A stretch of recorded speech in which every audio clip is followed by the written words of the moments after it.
ফজরের ক্ষণ গেল পড়নি নামাজ, জোহরেও ডুবেছিলে নিয়ে শত কাজ। হেলাই খেলাই গেল আসরের কাল, হেলাই খেলাই গেল আসরের কাল। মাগরিবেও পড়লে না নামাজির সাজ, ফজরের ক্ষণ গেল পড়নি নামাজ। বয়স মোটামুটি কত হলো? এখন আমাদের 45-46 চলে গেছে। তার মানে জীবনের অর্ধেক পার করে ফেলছেন, শেষ না? তাহলে এখন এই যে জীবনের অর্ধেক সময় শেষ হয়ে গেল, পৃথিবীতে কেউ চিরদিন থাকবে? এই যে আপনার আম্মা কিছুদিন আগে মারা গেল, হলো না?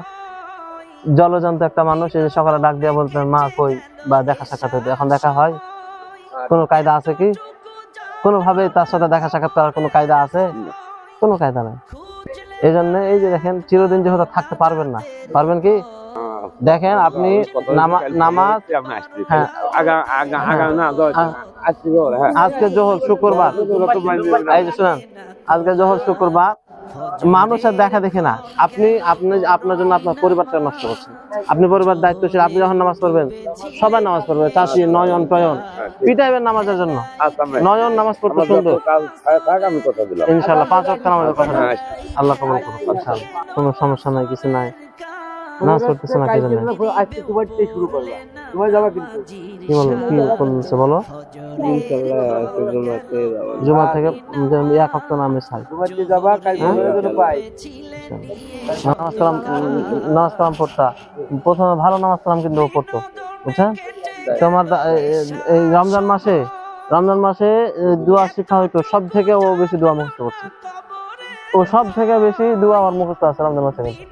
নামাজ না পড়লে কোনো কিছু তো তোমার হবে না, ঠিক আছে? না, নামাজ প্রথম অবস্থায় ভালো নামাজ কালাম পড়তো, কি শয়তানে ধরছে মনে হয় যে নামাজ ছেড়ে দিল। কি বলেন, এখন আমরা এত লোক আসছি, এখন কোন থেকে যাবেন নামাজে? জুমার থেকে শুরু করে দেবেন ইনশাআল্লাহ, একদম এই যে পাক্কা কথা দেন। আপনার আব্বাও শুনলো, আমরা সবাই শুনলাম। এক ওয়াক্ত যেন নামাজ আর মিস না হয়। শুনেন, নামাজ না পড়লে তো কোনো কিছুতে বরকত হবে না। এই যে চাষবাস করতেছেন, কোনো কাজে বরকত হবে না। এখন যুবক বয়সের ইবাদত আল্লাহর কাছে সব থেকে প্রিয়। ইনশাআল্লাহ একদম নিয়ত করেন মনে মনে, হ্যাঁ মনে মনে নিয়ত করেন, ইনশাআল্লাহ জোহর থেকে নামাজ স্টার্ট করে দিবেন। এক ওয়াক্ত নামাজ যেন আর মিস না হয়। আর নামাজ নিজের সাথে যখন কথা বলবেন, ঠিক আছে না, তখন ইয়া হবে, যত মানুষ বলুক। আর নামাজ কাফের এবং মুসলমানের পার্থক্য কি? নামাজ। যে ব্যক্তি নামাজ পড়লো সে ব্যক্তি মুসলমান, যে ব্যক্তি নামাজ পড়লো না সে কাফের। এই জন্য ইনশাআল্লাহ জোহর থেকে পাবো ইনশাআল্লাহ, আল্লাহ কবুল করুন। এই যে আমরা আসছি, নামাজ কম তো পড়া দরকার নাকি? নামাজ তো আপনার মসজিদে পাচ্ছি না, কি খবর? যেহেতু মুসলমান, নামাজ কম তো পড়তে হবে।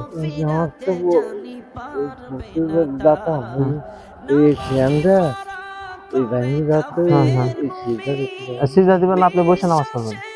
বসে আজকের পর থেকে জোহরের সময় যাবেন, বসে আছেন, এলে আমাদের মসজিদে চেয়ারের ব্যবস্থা আছে, চেয়ারে বসে নামাজ পড়বেন, কিন্তু নামাজ মাফ না। হ্যাঁ, জোহর থেকে ইনশাআল্লাহ চলে যাবেন। এই যে আপনার আসিফের দাদি কি হচ্ছে? আপনার মা নাকি আছে? আপনার মা মারা গেছে না? আপনিও মারা যাবেন না? নামাজ কালাম না পড়লে কি জান্নাত হবে? হবে না। এটা ইনশাআল্লাহ জোহর থেকে নামাজ চলে যাবে না। আচ্ছা, আজান দিলে যে আসিফের ডাক দিয়া ওরা ডাক দিবেন, আর ডাক দিবেন দেখা যাচ্ছে নামাজের চাবনি, চেয়ারের ব্যবস্থা আছে আপনার জন্য, বসে বসে নামাজ পড়বেন।